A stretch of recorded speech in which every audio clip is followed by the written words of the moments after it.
Welcome back, guys. Automotive Inc. Today we're going to be replacing an in-cabin air filter in a 2015 Kia Sorento. Now this will be similar for most Tucsons and Hyundai products of that same era, and this should be about the same from 2011 to 2017. But you can always check and make sure you have one first. Now, if you guys don't mind, smash the subscribe button, helps a small channel out, thumbs up, and notification bell. So real quick, I took the Kia in for a recall. It had that theft recall on the steering ignition, so I just had them do a once over, and they said my cabin air filter needs to be replaced. I'm going to be honest with you, I haven't changed it because I haven't had this car all that long, but they wanted about $150 to do it. So at your local store, I will link this on Amazon too. Guys, these are dime a dozen. You don't need the one that has Febreze Fresh in it or whatever, and it doesn't take any tools to do it. It is super, super easy. So really you can save yourself a lot of scratch. Again, I'll link it down below. So let's see if we have one in here. Now, by saying, do I have one in here, I already know I have one because they checked it, but you can look through the top of this right here. And if you have that little plastic cover right there with those two little clips, so right back there on this corner, there's a clip, then you know you have one.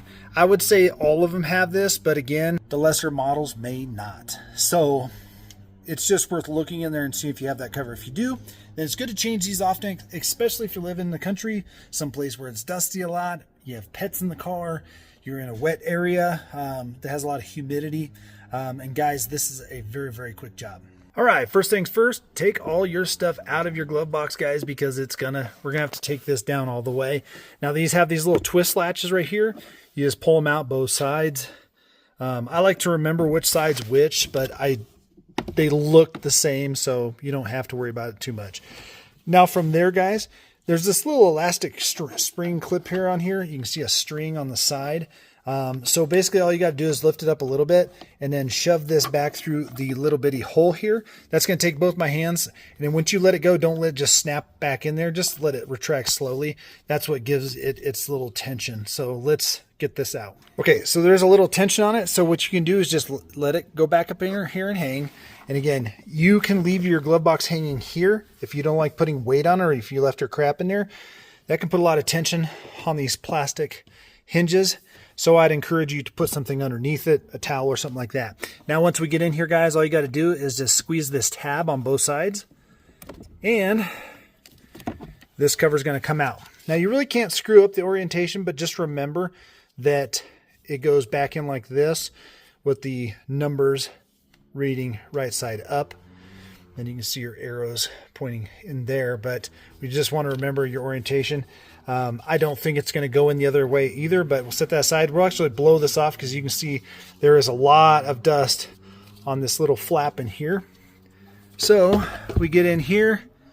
They had a purelator, so this was replaced at one point. We can see we got some leaves in there, and that side is pretty clean. Now remember, your airflow is going down. That's not necessarily an arrow, but it looks like an arrow. That's the side you want. You can see we got a lot of dust in here. It's always good to get this cleaned out as best you can, whether you can want to put your vacuum nozzle in there and get that cleaned out and whatnot. And one thing I can tell you, this filter is a stinky. So if you get just smell, it smells like old dust and just kind of musty, not necessarily wet, but you can just tell that this has done its job and done it well. So we're going to go ahead and get this cleaned up with a towel and an air compressor and blow off some stuff. You can even see some dust on the back of this padding. So the filter was doing its job, and it seals well. But this right here is good for, especially if you have allergens or whatever, or you have like an odor in your car. Changing your filter out can help with that odor, because again, this thing does stink. I put it up to my nose. It was not my favorite thing to smell. And we can see that it's just dirty. And I'll show you the new white one once I get this cleaned up. All right, guys, so we got it cleaned out. We got it dusted out, went ahead and blew it out. Now, sometimes leaves can get down in here into your fan, so you want to be aware of that. So if you have like a weird chirping coming from your fan, I've found pine needles in some of these before, because again, we just have a wide opening up here where the fresh air comes in.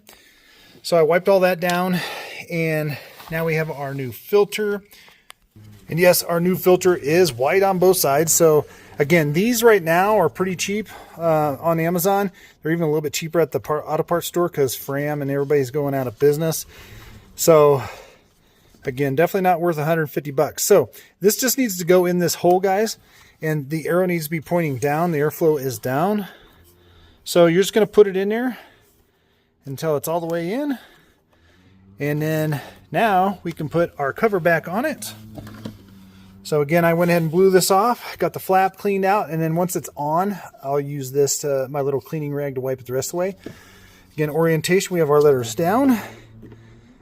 And you'll know when you have it pushed in all the way, guys, because this little tray is going to push it in the rest of the way just fine.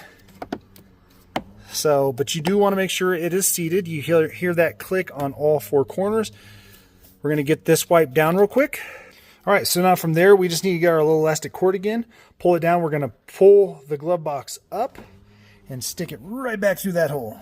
All right, so now we got our little elastic cord back in there, and now we're going to line this back up and put in our left and right little clips. Now they really only go in basically one way. You just kind of twist them until they fall in the hole and twist them until they click. Now we'll get our last little clip over here, and you can kind of see they don't really necessarily line up initially perfect. You just kind of keep turning until it falls in the hole the way it's supposed to, and it'll just clip in there.